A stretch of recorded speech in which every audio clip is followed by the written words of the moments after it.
أعوذ بالله من الشيطان الرجيم بسم الله الرحمن الرحيم وبشر الذين آمنوا وعملوا الصالحات أن لهم جنات تجري من تحتها الأنهار كلما رزقوا منها من ثمرة رزقا قالوا هذا الذي رزقنا من قبل وأتوا به متشابها ولهم فيها أزواج مطهرة وهم فيها خالدون إن الله لا يستحيي أن يضرب مثلا ما بعوضة فما فوقها فأما الذين آمنوا فيعلمون أنه الحق من ربهم وأما الذين كفروا فيقولون ماذا أراد الله بهذا مثلا يضل به كثيرا ويهدي به كثيرا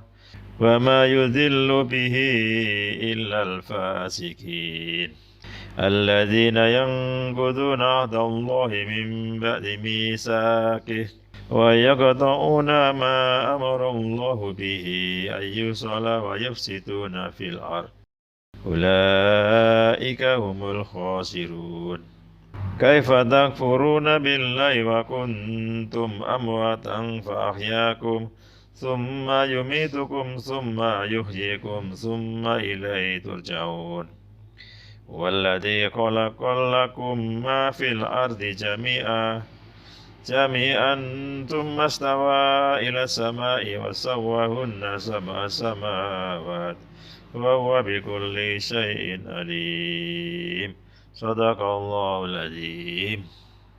Assalamualaikum warahmatullahi wabarakatuh. Pada kali ini saya membacakan surat Al-Baqarah ayat yang ke-25 sampai dengan ayat yang ke-29.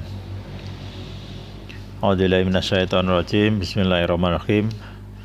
Wa basyiri, dan berikan kabar gembira alladzina amanu, kepada orang-orang yang beriman, wa amilus solihati, dan mereka yang berbuat baik, anna lahum, bahwasannya bagi mereka jannatin, surga-surga, tajri min tahtihal anhar, yang mengalir dari bawahnya sungai-sungai, kulama, setiap kali, ruziku minha, mereka dianugerahi rezeki daripadanya, maksudnya dari surga, min samaroti, dari buah-buahan, rizqo, sebagai rezeki. Qalu, mereka berkata, hada, ini, alladzi ruzikna, yang dianugerahkan pada kami, min qablu, sebelumnya, wa utu bihi, dan mereka diberi rezeki dengan buah-buahan mutasyabiha, yang serupa. Walahum, dan bagi mereka, fiha, di dalamnya, aswajum mutahharah, pasangan-pasangan yang disucikan. Wahum, dan mereka, fiha, di dalamnya, khalidun, orang-orang yang kekal. Innallaha, sesungguhnya Allah, la yastahyi, tidak segan, ayat riba, untuk membuat masalah perumpamaan, ma ba'udatan, berupa nyamuk, fama fauqaha, atau yang di atas itu, maksudnya lebih kecil dari itu. Fa'amal ladina amanu, maka adapun orang-orang yang beriman, faya'lamuna, niscaya mereka mengetahui, annahu, bahwa itu perumpamaan, al-haqqu, benar, mir rabbihim, dari Tuhan mereka. Wa amal ladina kafaru, dan sedangkan orang-orang yang kafir, fayakuluna, mereka berkata, madza, apa yang, aradallahu, Allah kehendaki, bihadza, dengan ini, masalah perumpamaan. Yudhillu, dia biarkan sesat, bihi, dengannya, kasiro, banyak manusia. Wa yahdi, dan dia beri petunjuk, bihi, dengannya, kasiro, banyak manusia. Wama yudhillu, wama, dan tidaklah, yudhillu, dia biarkan sesat, bihi, dengannya, illa, kecuali fasikin, orang-orang yang fasik. Alladzi, yang kuduna, yaitu orang-orang yang melanggar, ahdallahi, janji Allah, mim ba'di misaqih, dari setelah teguhnya perjanjian itu. Wa yaqta'una, dan mereka memutuskan ma amarallahu, apa yang Allah perintahkan bi dengannya, ayusallu, agar disambung, yaitu silaturahmi, wa yufsiduna, dan mereka berbuat kerusakan fil ardi, di muka bumi. Ulaika, mereka itu humul khosirun, mereka adalah orang-orang yang merugi. Kaifa, bagaimana, takfuruna, kalian kafir, billahi, kepada Allah, wa kuntum, sedangkan kalian dahulu adalah amwata, benda-benda mati atau mati.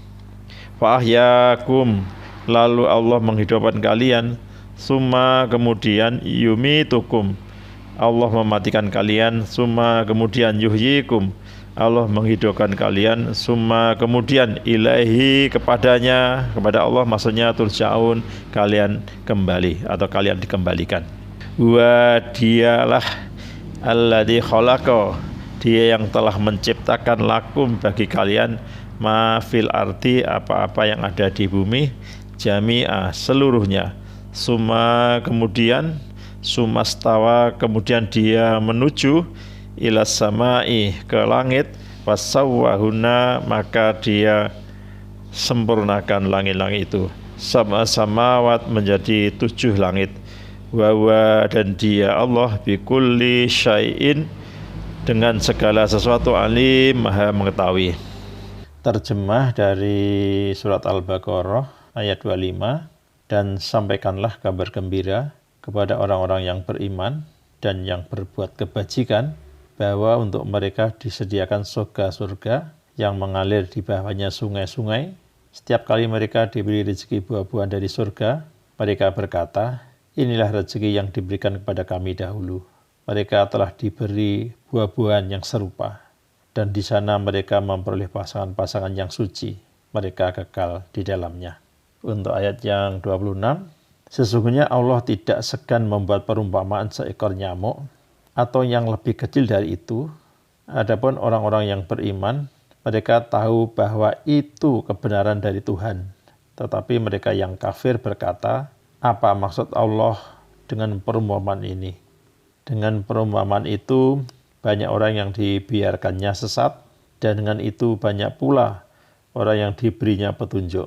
Tetapi tidak ada yang dia sesatkan dengan perumpamaan itu selain orang-orang yang fasik. Orang fasik itu adalah orang yang melanggar ketentuan agama, baik berupa ucapan maupun berupa perbuatan. Terjemah dari ayat 27, yaitu orang-orang yang melanggar perjanjian Allah setelah perjanjian itu diteguhkan dan memutuskan apa yang diperintahkan Allah untuk disambungkan dan berbuat kerusakan di bumi, mereka itulah orang-orang yang rugi.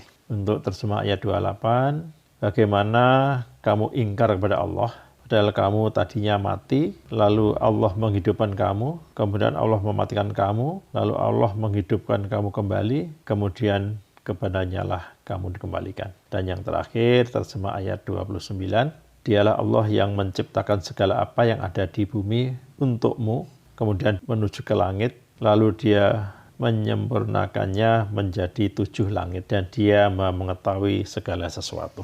Tafsir At-Tabari, Quran Surat Al-Baqarah, surat kedua ayat 26.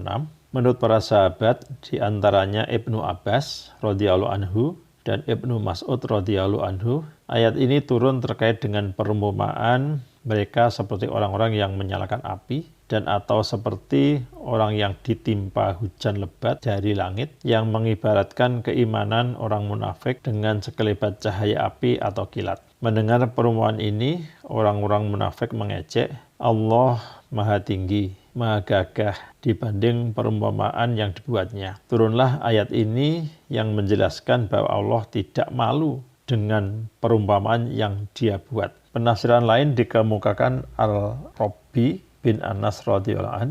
Menurutnya ayat ini adalah perumpamaan kehidupan dunia. Karena nyamuk hidup ketika ia lapar, saat sudah gemuk tiba-tiba ia mati. Demikianlah kehidupan dunia sebagaimana Allah berfirman, maka ketika mereka telah lupa terhadap apa yang telah diperingatkan kepada mereka, maka kami membuka pintu segala sesuatu, maksudnya kesenangan dunia.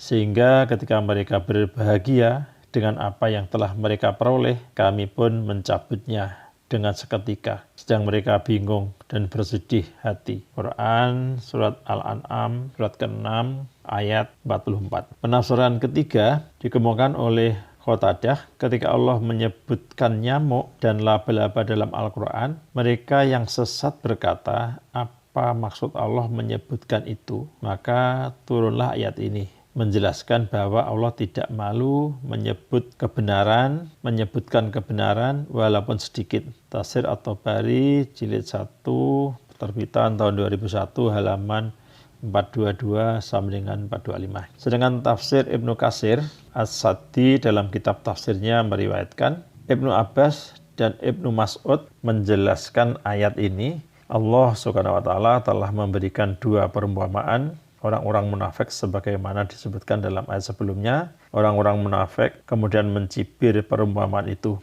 Setelah itu turunlah ayat yang menegaskan mereka yang mencibir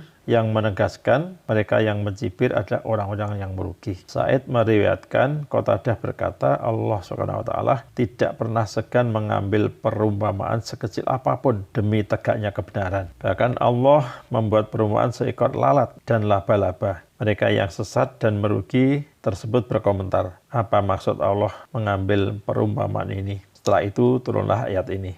Abu Ja'far Ar-Razi meriwayatkan, Rabi bin Anas berkata, nyamuk ini diumpamakan kehidupan dunia. Jika kelaparan, nyamuk akan selalu hidup. Sebaliknya, jika kenyang dan badannya menggemuk, nyamuk mati. Begitu juga orang-orang yang ada di dunia. Jika mereka tenggelam dengan kehidupan dunia, Allah SWT akan segera menghentikan mereka. Maksud kata atau yang lebih kecil dari itu, bahwa Allah SWT bisa saja mengambil perumpamaan dengan makhluk yang lebih besar daripada nyamuk. Dengan kata lain, mengambil perumpamaan yang jenisnya lebih besar secara nilai, bukan fisiknya. Mujahid menegaskan perumpamaan-perumpamaan tersebut hendaknya diimani sebagai kebenaran dari Allah SWT.